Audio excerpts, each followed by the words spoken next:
Have you ever had an animation like this? One that was just really stiff and janky and just wasn't working?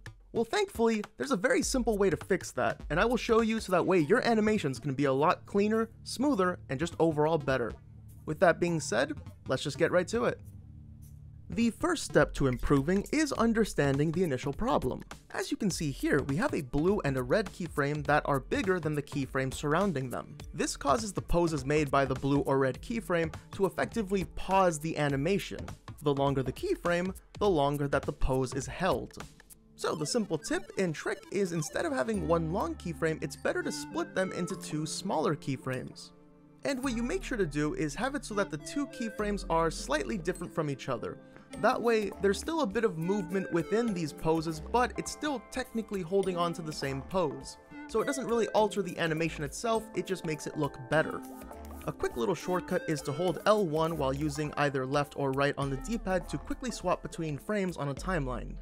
Currently, I am modifying the second blue and second red keyframe to slightly differ from the keyframes preceding them. As you can see, I'm trying my best to keep the same general pose with just slight tweaks.